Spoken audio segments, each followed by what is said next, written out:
So, today we will talk about Faraday's law of induction. All of you know that famous experiment you must have done in school days. You take a coil and connect it to a galvanometer, then take a magnet, move the magnet through the coil and you see galvanometer deflecting, or keep the magnet fixed and move the coil near it and again you see that galvanometer deflects.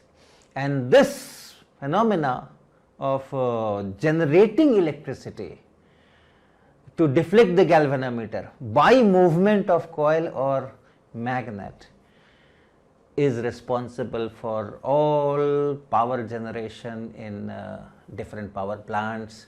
The electricity that we get in our houses or industries comes from such magnet coil movement only. So, we will start with repeating this experiment on our table and then we will discuss the physics of it, why it does and how it does. So, you can see the instrument, we have this galvanometer and this is in fact a coil. This blue thing that you are seeing is just a tape. We have put a coil, several hundred turns, and then it is fixed with the help of this tape. And this cart is to facilitate the movement of this coil. The galvanometer is connected to this coil. So, this is the simplest variety of circuit you can think of. And then I have a magnet. This is our magnet, cylindrical magnet. There are 3 of them just to make it more stronger. This is an iron rod. I am using it as a stand to hold it, a handle. This is like a handle. So, repeating Faraday's experiment, I am moving this magnet close to this coil. In fact, I will take it inside this empty space and you look at the galvanometer. Can you see? When I take it in, there is a deflection. When I take it out, there is another deflection in opposite direction.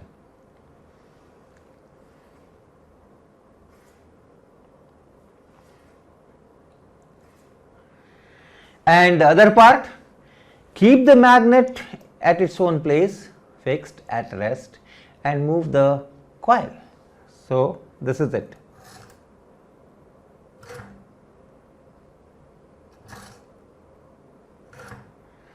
So, you have current. The galvanometer deflects because you have current, and the current is generated without battery, without using power supply, without using these power outlets in the sockets.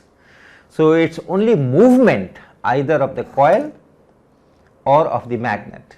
This relative movement between coil and magnet produces this electricity, very famous thing. But now let us understand physics of it. First, let us understand the part where the coil is moving and the magnet is fixed. It is like this. Here is the magnet and then the coil is moving and a current is generated. Now, current generated means what? You have the wires, the turns are going like that. So, the free electrons have started moving along the length of the wire. So, either this way or this way, depending on the direction of the current. So, why these conduction electrons have started moving? What pushes them in a particular direction so that there is a definite current? So, we can again go back to our famous equation F equal to QV cross B. Force is charge, then velocity and cross product with the magnetic field. So, if the magnet is here, what kind of magnetic field exists at the site of the coil? Now, the magnetic field of a magnet, you must have seen this kind of figure, is of this kind. The field of a magnet, permanent magnet, cylindrical magnet, is of this kind, is like this, diverges from that surface, flat surface which you call pole. So, the field is at different places, at different points, fields have different directions and different magnitudes, it diverges from the face. So, what kind of field will be here at this point? So, what I do is, let me remove some of the field lines and make them, some of them I will retain. Okay. So, let us focus on these 3-4 lines which are diverging, and okay. So, let us focus on these lines, okay, on these lines, and let us say my magnet is here, and this these are the field lines, and a particular field line which passes through this point of the coil somewhere here, what will be its direction? What is the suggestion by these field lines? The magnetic field is going like this. So, this is the direction of the magnetic field. And what is the direction of velocity? When I am moving the coil, what is the direction of velocity? So, that velocity direction, if I point, suppose it is going like this. So, this is the velocity direction.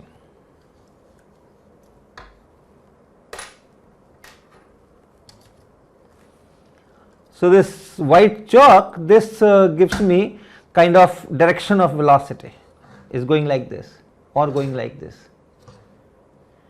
So, think of these free electrons at a certain point on this coil.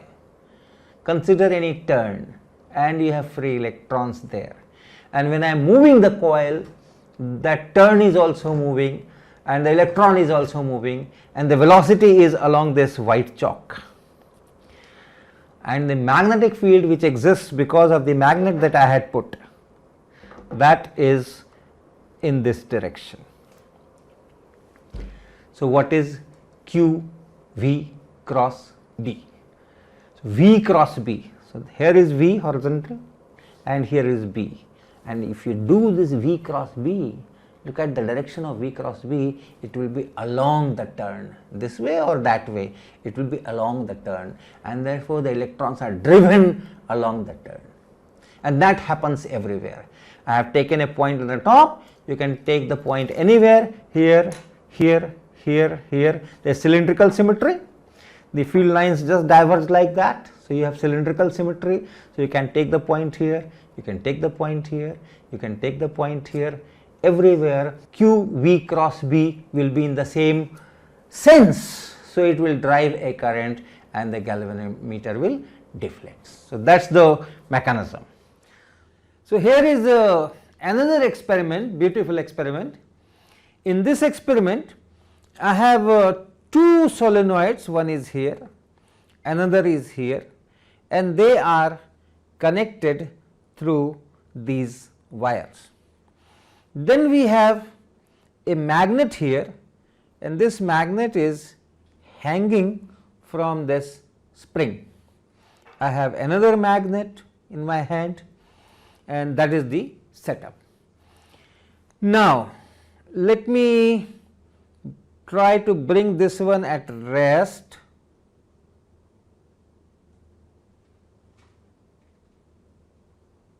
All right, roughly. And now I take this another magnet and move it in and out here.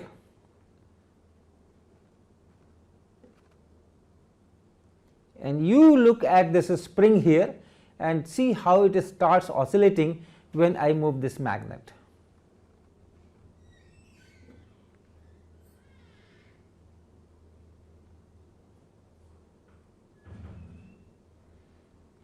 Okay. So, I am moving magnet in solenoid number 2, and the magnet in this solenoid number 1 is oscillating together, and if I stop, this also damps out, this oscillation also damps out. I do it again.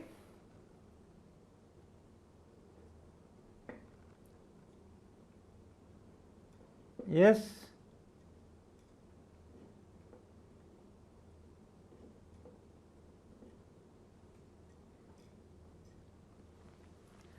So, my movement of magnet in this particular solenoid, how it is affecting the magnet which is in the other solenoid. A force is acting on this magnet which makes it oscillate, and force is acting on this magnet means there must be a current here. There must be a current in the solenoid which will produce a magnetic field, and that magnetic field will exert force on this magnet. But how is that current produced? That current is produced because of motion of this magnet in this coil. So, if I move the magnet in this coil in and out, a current is produced in the solenoid. Both are connected, so the current is produced here, the same current will go in the other solenoid also.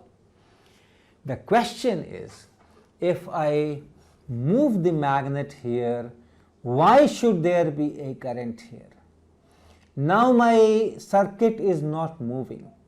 In Q V cross B, if I try to utilize, I do not have V. The coils are not moving. This solenoid is not moving. The electrons, free electrons, they are not moving. Of course, random motion is irrelevant, I am not talking of that, but no systematic motion. So, I cannot use V cross B, Q V cross B. How come electrons are being driven in this coil? Now, electrons will experience a force only if either you have electric field or you have magnetic field and the electrons are moving in a systematic way.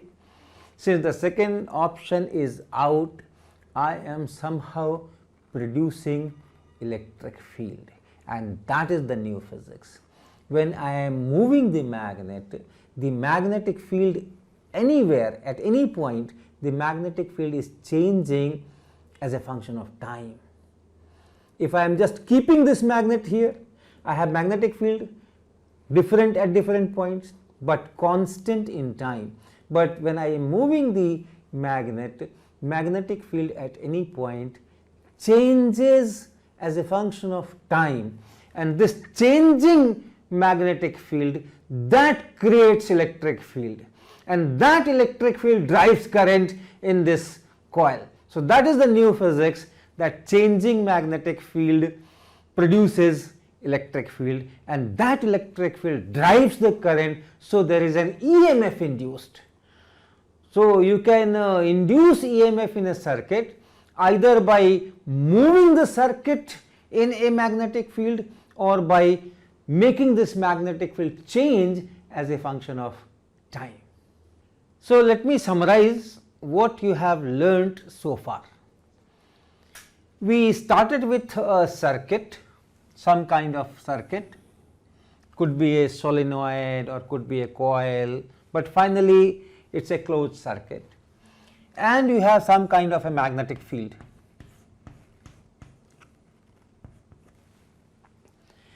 And if I move this circuit in this magnetic field, I see that there is a current.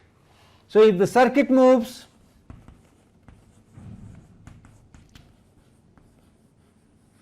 in a magnetic field, you have a current in this, and what drives the current? The current is driven by F is equal to Q V cross B force, magnetic force. This Q is for the electrons, charge on electrons, free electrons in the circuit. V is the velocity of the circuit that we give, and that is also the velocity the free electrons get, and B is the magnetic field at that particular site.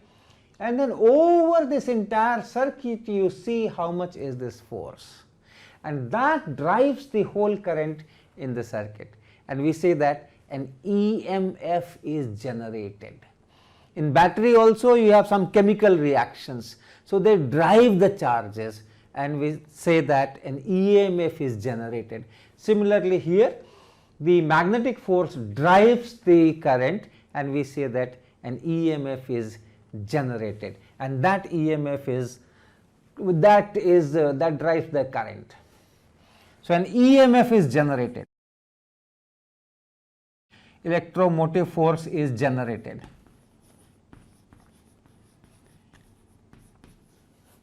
How much is that EMF, which is measured in voltage? So, there are some rules. It says that first you define a quantity called flux of magnetic field, flux of magnetic field. And what is that? You take this entire area which is bound by this circuit, and then you calculate something like B dot dA. I won't go in details. Essentially, it is multiplication of this area and this magnetic field, taking directions into account, some cos theta etc. will come. So, and then you sum over entire thing, we write that as an integral of this.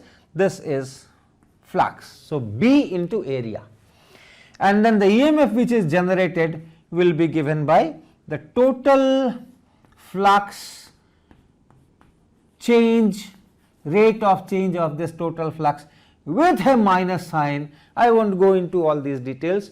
The essential part is that this magnetic force drives the current, creates an EMF, and from there you get all these phenomena. On the other hand, the other thing that we did was, you have a circuit and then you have magnetic field, but this magnetic field changes with time. B field changes with time.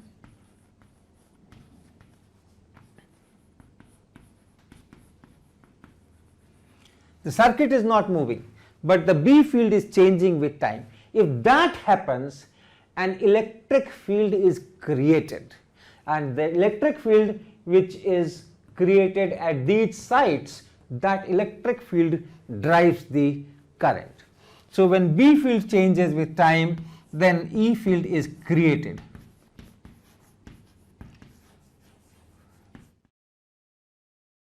So, electric field can be created by a charge, and electric field can also be created by a changing magnetic field. This electric field which is created due to changing magnetic field is known as induced electric field, and this is a new physics. This is a contribution of Faraday. This is essence of Faraday's law. And this electric field which is created, that creates a force F is equal to QE, and with that force the current is driven, and from there we can get that current. And once again, how much is the EMF, corresponding EMF? Current is being driven, so there must be some EMF. How much is that EMF related to this E field? E field is related to B field, and not only B field but how it changes with time, it is related to that. So, finally it turns out that the same rule applies. A very, very interesting situation. Here totally the mechanism is different, and the EMF which is generated is given by this rule, and here also the EMF is given by the same rule, although the mechanism is very, very different. Now, here is another experiment which works on this principle, that changing B field creates E field. So, in this apparatus we have a coil which is housed in this box, and that coil is connected to 220 volt AC. So, when the current goes through this coil, that current changes in time because of this alternating character 50 hertz AC, and this changing current here creates changing magnetic field, and that changing magnetic field creates electric field, and because of that electric field in a circuit in this coil to which this bulb is connected, in this circuit a current is driven, and current is sufficient to glow this bulb. So, just watch. So, I am passing the current by pressing the switch, and you look at this bulb. Okay. So, in this this circuit there is no battery or no connection and no extra power is given. It is because of the electric field which is created here, the electrons are driven in this coil, and that makes the bulb glow. If I put this circuit somewhere here, see what happens. The glow is there, but it is less intense. If I put it here, it is much more intense. If I put it here, the intensity is low, and if I put it here, you do not see the glow. So, the current depends on the height from this base. Why? Because the magnetic field becomes weak, so that rate of change of magnetic field, that also goes down, and less EMF is produced. So, now I have another experiment in which both of these things will be used. The circuit will move in a magnetic field, and the magnetic field will also change with time. We will be moving both magnet and the circuit. So, what it is? This is a syringe body, your normal syringe, on which we have wrapped several rounds of this enameled copper wire, and then at the end we have connected these LEDs. Then I have a magnet. And this magnet I can put inside this syringe body. On the other side, the magnet cannot come out, and this side I will close with my thumb, and then I will move it. As I move it, the magnet is moving inside this, and the coil is also moving. So, there are both motions together relative to each other. Of course, they are moving in different ways, and that should produce induced electric field as well as magnetic force Q V cross B, and both should drive the current. To see the LEDs glowing and establishing that there is a current, we will dim all these lights so that you can see it better. So, I am shaking this syringe and inside magnet, and you see how the LEDs are glowing.